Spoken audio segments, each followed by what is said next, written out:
Good morning everyone, welcome back to the vlog. We're still here in Los Angeles and I am in love with this car. I think we're gonna pull the trigger. We're gonna look at the car again. Yesterday we took this car out in the most torrential weather and people thought we were nuts, but if it's your only car that you got right now, you gotta make the most out of it. I don't want to give it back. We're gonna head down to our friends at GMG today, which is in Santa Clarita or Santa Ana if I'm not mistaken. It's about an hour drive here from the marina, and we're just gonna put in some more miles in this car. Today looks like a sunnier day, so it's better for us to take this car out today than we did the previous days. I didn't vlog yesterday visiting Fusion, but it was wet. It was super wet, downpour, and it was really the wrong day to take a car out like this, but it is what it is, and we only have a few days here in Los Angeles, and I wanted to just bring the car out as much as I can. Fun fact about this car, technically according to Porsche Rusnak, we're not supposed to be driving it because there is a recall on the wishbone suspension. We're gonna do a cold start. This is the Klein Inconel exhaust that I recommended. Brought my phone mount, 8:40 a.m. Beautiful wooden shift knob. Got the aircon on. Okay, the wing, we can put it up because this has the electronic ram wing. You can see it right there in the rearview mirror. So the handbrake of this car is actually on the left side. It goes all the way down. Very much like an old school Ferrari and old school Lamborghini. The handbrake is here on the left side because there's no more space in the center console. One of the biggest gripes I have with this car is there's no storage for anything. There's no storage behind the seats because the carbon top is right there. There's a little door bin pocket here. There's no cup holders at all, and there's barely any place to store anything. There is a cigarette lighter plug in the glove box, but it's hard to get to if you have stuff inside the glove box, and that's it. It's just a pure visceral car. It is, though, fun to drive. It is a challenge to drive. You always have to be thinking when you're going to step on the gas because there is no traction control. The traction control of this is dated 2000-ish model, so very much like 996 early traction control, and there's no stability control, so you can spin the car and wrap it around a post. Gauge cluster is very reminiscent of a early 996 also. The steering wheel is actually from a 996, believe it or not. And the initial steering is very heavy. Anyway, enough of me yammering. We're gonna put some heat in the engine and get out of here. Okay, switching to the POV cam, and today's the first dry day that we've actually gotten to take the car out. And it's crazy how we're able to managed to safely bring the car around in torrential rains which LA does not really see. And yesterday we were looking at the drainage. It was spewing water out. It wasn't even taking water back in anymore. And a nice convertible S2000 over there. Right now we're cruising in 5th gear. The nice thing about this beautiful CGT is the manual gearbox and the 3 pedals. Weirdly enough, the pedal on this is actually softer than the 997 GT3 that I have. Very easy car to drive. The road noise is very high because we're sitting inside the carbon tub without any insulation or sound deadening. But it's a very simplistic car, and that is the beauty of this car because it is only built for performance and nothing else. So we're just gonna go through the gears.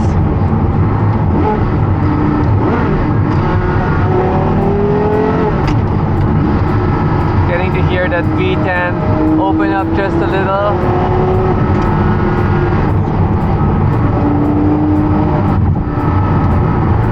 Nice beautiful day today in Los Angeles. Finally the clouds are moving away and the sun is peering out. So GMG, in case you guys don't know, stands for Global Motorsports Group. I've known James and the team at GMG since the Gold Rush days, which is like 2017, and I met them in the rally, and they became acquaintances. I won't really say we were super close, but very cordial, very nice to me. And it's nice now that we've gotten to spend the weekend with James. So racing with the GMG team was amazing, and we're gonna go over now to check out some more race cars because they do have the actual GT3 cars, which we saw on track with Kyle, but they do also have other race cars. I know James used to campaign for Audi also, so he had the R8 GT3 car. I don't know what other race cars we're gonna see, but normally when you go to GMG, you do see all the hypercars also. Maybe a car like this, a 918. A lot of Porsches are in their inventory because that is what their, I guess the majority of their clientele is. I'm going to ask them also if they do any racing programs because my friend Yoel from Fusion wants to go racing. We are cruising in the slow lane, believe it or not. Don't attract attention in the red Carrera GT. I did Chatsworth yesterday, which almost took an hour, and we almost submarined this car. I do need to return it with an underwash, but who knows? We might not return it. Yeah! I have a 997 coming up. GTS 997 red, guards red also. It's like I feel like I'm doing this car an injustice by staying below the speed limit. Everyone is overtaking me. It's kind of frustrating. What should I do?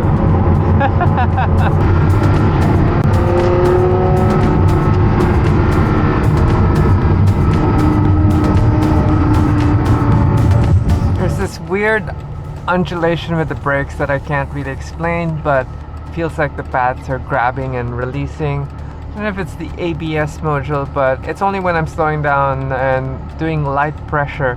I haven't had a chance to really stomp on the brakes to figure out what's happening, but that's an issue. When the gearbox is cold, I feel like it snags in second gear when I'm first rolling out. So I don't know if that's something to do with the master for the clutch or it just needs to be bled again. But so far those are my issues. When you're starting off the stoplight, you literally just have to use the clutch pedal before you add some gas so you don't burn the super expensive carbon clutch. Besides that, I actually have not been able to squeeze anything out of this car because it is still a bit nerve-wracking. The road here needs to be repaved. Last time I was here, I think was 2017. It's been a long, long while. Excited to see what cars they have displayed in the garage. I wonder if we have the right address. See a Porsche and some BBS sign. Yep, I think we've arrived at the place. GMG 3210. Hi, morning. Tater! Angie's here for you. She brought her Carrera GT. Good morning. How are you? Good. Guys, this is Tate. I don't know if you remember Tate from the racing weekend, but this is the chassis that we're going to be studying. A Prius. Who tagged this Prius? It's good for the environment though. Oh, this got wrecked. Yeah, that's from Daytona 22. Yeah. So this is a 991.2. Yes. So this cage would probably be the best fit because if you look at the R on that side, on the passenger side, there's no cross protection and there's a lack of symmetry in the cage. But if you look at the cup, which I think is more what you were trying to do. This is the R cage. This is the R, yeah. I had to throw on a little jazz every now and again. So this cage, give you the dimensions. This might be of some use to you. That would be perfect. Diameter, wall thickness, Oh my god. steel grade. Done. Oh, there. Yeah. Oh my god. So, here I am taking photos. You have the schematics. I can send this to you for sure. This is from a 992 Cup. Yeah, but essentially it's the same. It should be pretty close. I mean, the advancement here means that they learned something from the old design. Yeah, so it's not too in-depth, but I feel like it'll get you a good start for sure. I don't know, that'll help my fabricator for sure. I'll scan these. Yes, and please. Then just email them to you. Yes, please. So Tate and I are discussing the differences between the cup car roll cage and then the street car roll cage, or that's it, the cup car roll cage and the R car roll cage. And as you can see, the cage here is very different from there. You can't really see it. Sorry about that. But we're discussing how the mounting points are and how to design the GT2 RS roll cage. Here we have a fuel cell, you have a pedal box system or at least an aftermarket master. There's an electronic power steering and an air jack right there. So this car is a 991.2 cup car and it's got the Lexan windows, Lexan window, Lexan window, cup wing, which we're going to have. This has the carbon door also. Now, if you see how much the roll cage juts out, it's to give the driver some space in case you do have an accident. There's more crunch zone, and we're thinking of how extreme to go with ripping out everything else inside. So I don't know just yet, but for now we'll stick to the stock EC, but we will order the fire suppression system. That's super important for safety. These are now required for all race cars. It is a safety access hatch in case you get crunched in from all sides. You can pop out here or they can pull you out in case that you are actually actually unconscious. And check out all the other race cars. This is the E-Boost Cup car of Kyle. Kyle was super nice, and I might bring this back home actually. See if we can market it back home. Yeah. It had 0 jitters. I genuinely like, wow, your shit's good. No, that's the good stuff about it. This yours, James? This is James, yeah. This It's a 997. Yeah, this was the car he won Long Beach in for the first time, so. Oh, it's a sentimental car. Yeah, we took it to Rennsport. He got to drive it. That race at Rennsport for the block stuff, which was like all 997, 996, didn't go too well, but it was just cool to be there. I can't believe Kyle also has a GT4, knowing that he has the R, the Cup car, the 991.2, R21, R19. Like, why does he even have a GT4? And he also has a BMW, right? Yeah. Oh my God. His big thing is he wants to fit in as much racing as possible. So like if we go to SRO, he can do a Cup, an R, and a GT4, and at one event, he's happy. When we were at Thermal, I'd literally just see him jump out of a car, hydrate, jump in another car. He's a marathon man. It's awesome. I love it. Like, how much energy does he have from these drinks?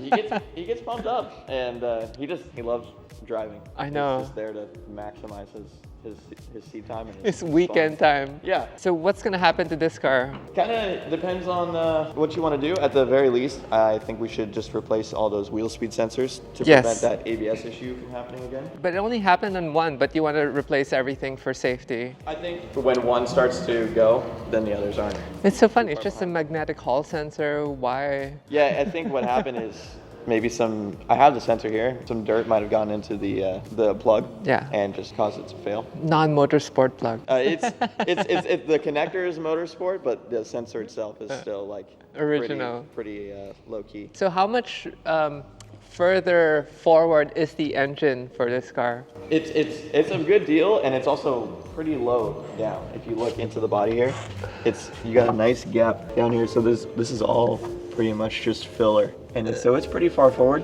Not as much as like the RSR, but it's quite a good deal. The wheelbase would be the same as the road car? I believe it's changed a little bit for the R. Oh, okay. It's definitely longer. Samsona, plated sway bar. Look at all these adjustments. Yeah, so we have 7 positions, so Like, 7 being full. Super fifth. dorking out. And these are cool because these have a blow-off valve setting, which new for this gen. Is that really? Oh no, No, we just it had it just off like that. scrunched up. I'm like, what? This car is really cool because it has a lot of sensors that we didn't have on the R19. We have like laser ride height sensors. Laser ride height sensors, so it can tell you your optimum height during compression. Yeah, it'll tell you, like, as Tom's driving, I can see the telemetry and I can see exactly what the ride height of the chassis is at that moment. It has track temperature sensors, disc temperature, infrared sensors. Also, the race cars get the AP racing brakes and not the BFC brakes. Yeah, so the R19 was all Brembo, and then now they changed over to AP. I can see all the sensor plugs here. I love it. I love that the front end is off. Get to appreciate V-mount radiator. Obviously no fans for racing. Just gotta drive hard. Yep. This splitter is one whole piece the whole way through, and it's based off of the RSR from the 991.2 gen. So it's cool to see that they integrated that into this car. I love the stays too. It's funny, like a race car, why would they still have foam? Just normal pedestrian crash protection. They all have it. It's interesting. Pedestrian crash. I'm gonna crash into you with my R23. Do they have bigger fuel tanks than the Cup cars? Yeah, this is max 120 liters. So that you can run endurance racing? Yeah. 120 liters, Jesus Christ. Wait, so the race car's strut attaches to the roll cage? Yeah, so that's what I was looking at on the R. The strut tower is here, basically. They removed the metal part here and replaced it with that mount. Yeah. I get. That's why I think the Cup Makes more sense. Yes. The Motorsport's connector. This is actually all coolant lines. Yeah. So it'll just go into this fitting and then either go to like gearbox cooling. Yeah, all these connectors for damper travel. There's a strain gauge sensor for the top hat, and then underneath the floor is totally flat, and they have all the laser ride height sensors and the track temperature. So good. How long's Kyle had this car? We got it right before Road America, so right before August.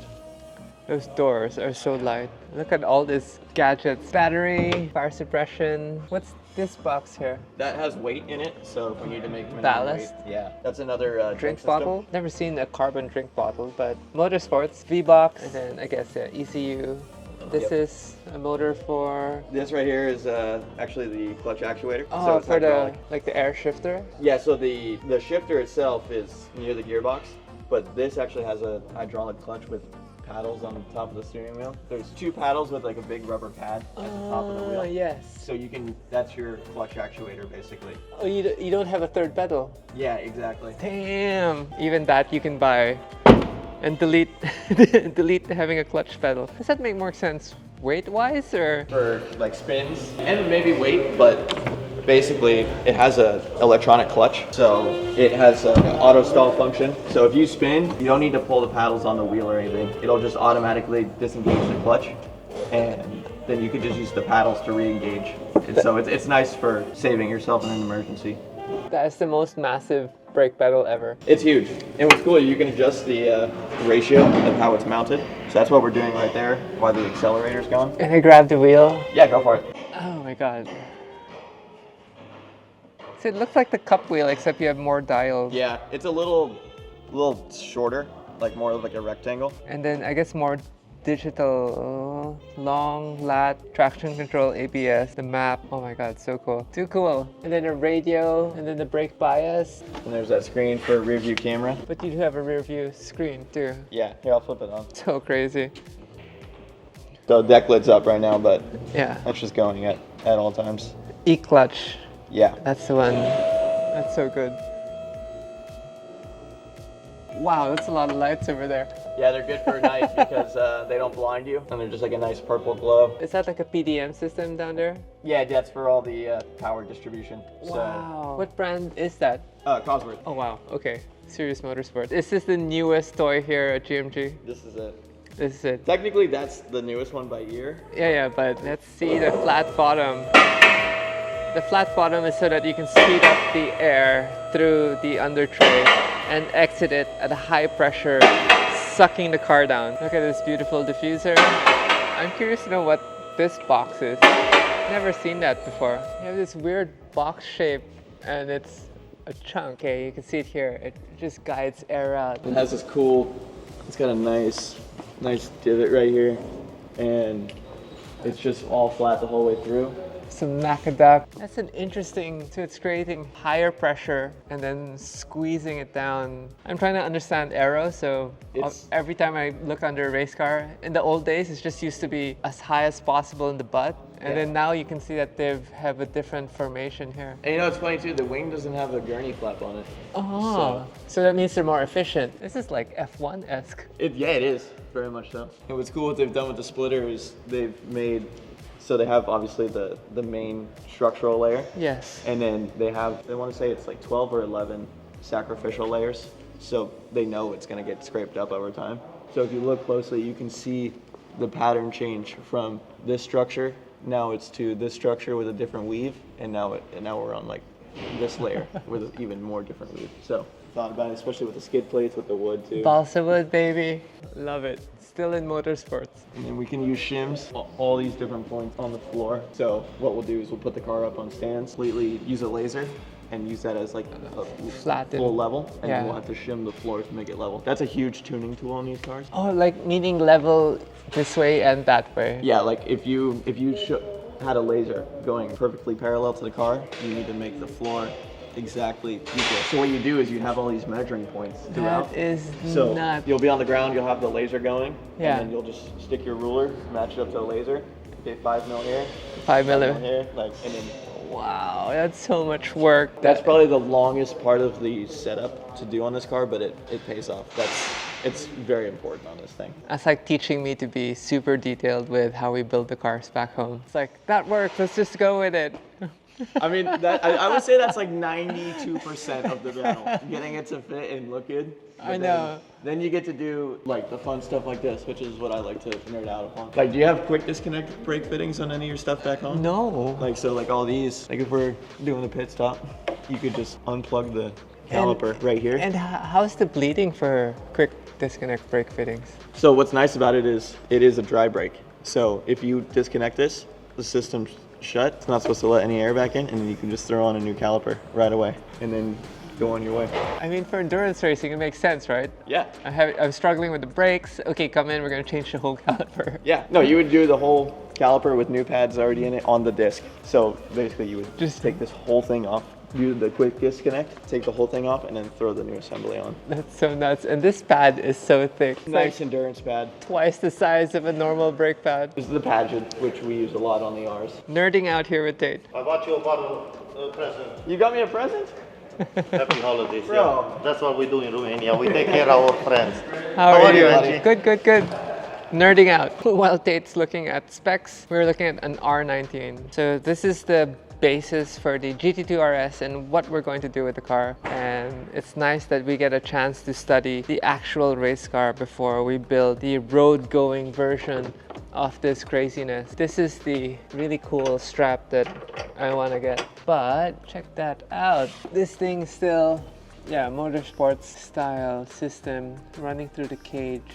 External reservoir, massive brake ducting. So apparently the gearboxes are all Porsche. When did they shift to making their own gearboxes? I've never heard of Porsche making their own gearbox. To my knowledge, it's like all the sequentials have been, since the 991, Porsche. have been them. Interesting, because like when you run or check on the Ferrari GT3s, they run Hewland, and then like the other companies, depending where they're from, run aftermarket gearboxes. Yeah, because they do all the rebuilds in-house. Like, they can sell you all the gearbox tools. I want to say it's all proprietary. I need help with my gearbox tools for the SLS. Oh, yeah, yeah. So I reached out to Thomas. Were they regular tools? Some of them are regular. Some of them are Special. actually special. And then I need I think the Milwaukee power tool. Yeah, like the 1-inch gun like that we were... Do you guys still torque the wheel after, or that's it? Like you set it there and So if it's a pit stop, yeah, we just blast it. use that and then we're good to go. But if we're in the paddock, Yeah. it will always torque it. But we have them set to The what torque. the torque should Yeah, be. yeah. So on this car, minimum weight is 1235 kilos, so 15 kilos lighter. And Oh. then wheelbase is 2470. So this one is like shorter. 3 mm shorter than that. Yeah, 2470 versus I want to say it was 2502. Damn. Okay, and Longer and heavier. this still has a V-mount radiator. Why is that covered? Actually, Rahi made this so you would never accidentally drop something in here. And the damage. like when we go to we do the parade at Road America, park the car, and sometimes we have to leave it unattended. So people don't stuff anything inside. Exactly. Does the fuel cell have surge system built in? Like a ballast basically, so you don't so You the don't fuel slush it doesn't- around, yeah. Yeah, so it's got all that. It's got the safety foams for the rollover, and then what's nice about it is it has on this car we have 4 pickup pumps. So you'll see there's 1, 2, 3, 4. So on each side of the cell. there's So a wherever pickup. the fuel goes, gets picked up. Yeah, so like if we're at Daytona, I mean, that's a necessity because you're on the banking and all the fuel's down on the inside. So yeah, they'll pick it up regardless. Massive brake ducting. So there's 2 brake ducting, one for the front and one for the caliper. Yep, exactly. Interesting. I mean, why would you need 2? They get hot, for sure. And these are also AP Racing, yes. Yeah, these are Brembo discs with AP calipers, and then that car is now AP calipers with AP discs. Crazy. Man, you have a fun job. It's pretty rad. I'm like, so what do I do? He's like, just hold the fire bottle, jump over. He's like, you gotta make sure though, you're the last one back over the wall. Yeah, you gotta wait for everyone. Yeah, and I just remember the car came in and hopped over the wall with everyone, and it just felt like slow motion. And I'm just standing there holding the fire bottle, which is nothing. But in my head, I was like, this is absolutely the coolest thing I've ever done. You should have been like the Iron Man robot and just squirted. Just in case. Just in case. But yeah, and then from there it just got crazier. Like I've been to Spa 3 times now. We went to the 24-hour. We ran me and Max, my buddy over there. We got to run James and his Ultra for the historic race, and he won, which was What's the Ultra?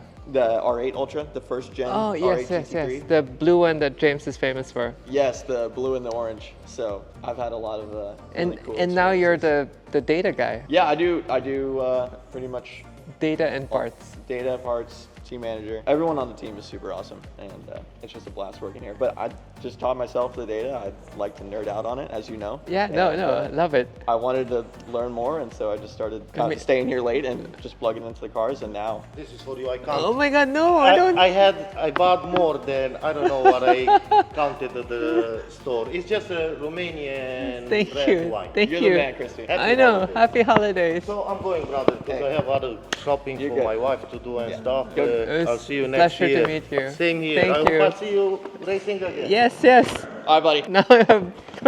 But you would be definitely the perfect person to show me these cars, talk to me about specs, and then help me with my stupid conversions. No, they're not stupid at all, and I think they're one of a kind, and it's cool. But yeah, I like you. I love to nerd out over the details, and these cars are. I mean, even like a 997 is rad. These things are My like, favorite car, 997. these things are like rocket ships now. Yeah. I mean, we're not just dealing with, you know, cars that go fast and sound good anymore. They Yes. still do that, but the amount of technology that's in them is Agree. insane. I mean, I have over thousands of channels I can look at on here live from telemetry. And does it broadcast it a bit? Yeah, so like when Tom was out running at Thermal, Yes. I'm looking at every channel on my workbook Oh live, my which is God. super rad. So we That- have live video. I mean, it just It's- keeps getting better. And I'll show you too, like the ride height sensor I was talking about. Yes. So Tate was also saying that one day we can pay a good amount of money so that we can run in Spa. My God, there's a laser dot on the ground. So the dot down there tells you the ride height of the car on all four corners. Yeah, so now if we were looking at telemetry and I did this, it would tell me the right rear is Higher. way lower than what it actually is. But you can't adjust the dampening on the fly. Like inside the car? Yeah. No, you're not allowed to do that. Yeah. Like none of the race cars are allowed to do that. No, they. I know there's a company in Vegas that makes in cockpit adjustable sway bars, Yeah. which is pretty cool. Yeah. But yeah, you're not allowed to. That's like do the that. EDFC for Tate or. FIA being on the safe side of things. That's so cool. Like obviously, like the road cars, you can tag places where GPS or car will bring itself up for the bump. So technically on the racetrack, you can technically program on this place we need more compression, and this place like later sure on. we'll get there. Exactly. Like Absolutely. if you nerd out that hard, like under braking, you're basically increasing the pressure so that you can ride on it harder, and then exiting harder rear suspension. So I'm sure we'll get there like for sure. pre-program everything to how the track is. God, 1,000 channels. More than. More Easy. than. It's worse than American cable television. There's a lot of those channels too. These are the good channels. These are good channels. Pay-per-view. Gonna have to think of a crazy rap, or maybe we'll just get Kyle to sponsor us. It's like, Kyle, can we be twinsies? Should make them all. So needs new wheel speed sensors and grease the spindle. Yeah, so right here on the threads, we just need to grease them every now and again. So Like that's an anti-seize grease. yeah, keep the wheel nuts lubricated. Awesome. It's been such a good car this week. Our Porsche wheel nuts. Recycle. So we've been ending up ordering tons of parts from Tate, and he's been putting everything together for us. This is uprights, front and rear, all the trailing links. I'm waiting on one more front control arm. And all solid, no rubbers. Yeah. So I know the rear, yeah, I think this is cut higher. Or sorry, this one, right? Mm-hmm. The lower arm, so that it can clear the smaller wheels, it's cut in. It was hard to tell on the diagram when comparing it to I'm the sure. street car. But even if they, let's say they took like a street car part and then they just say shaved it a little bit, then they call it Motorsport then. So I'd like to see when you take your factory one off, what the differences are. Wheel bearing, does everything return the original wheel bearing, or do I need to change that also? I have a whole hub for you. Oh, perfect. So So much parts. Oh, perfect. it's already pressed. With the so- center lock. Yep. So it'll Awesome. be just for those wheel nuts. And yeah, this is actually quite nice to have it like that. Ooh. That would be my Jump in the Porsche bandwagon. yes. And if you ever need an RWB, I'll let you know. I know all the crew here. I saw Nakasan came down, right? And Yeah. And pretty there's cool. been, oh my God, I gotta show you. So there's been these funny parodies, right? People have been doing spoofs about me and Nakai, and it's so silly. But basically, the Philippines went gaga over Nakai, and they did Nakai, and that's supposedly me. That is rad. And they've done like, this is like 17,000 shares or likes already, and it's just so funny. Like, we've become a meme in the Philippines, and it's like everyone's just laughing. That is so good with the SIG hanging out of the mouth. Oh Exactly. man. But it's whatever we did the last few months has been like, everything's been doing this. So everything that we do moving forward will have lots of eyeballs, and I think this crazy project will be up there. Yeah. for sure. Especially if I can smash the track record. Yes, which it will happen, definitely. Do you guys do the wrap in-house too, or do you call a company? That's my boy Steve right there. Okay, Steve, a crazy wrap. We gotta get some sponsors up in here. If not, my wrap's gonna look so boring. And then this is the road car side. We saw this car over the weekend. Okay, we'll leave it at that. We can't show you guys the 935 because it's a personal collection. So we'll just blur that out. Use your imagination.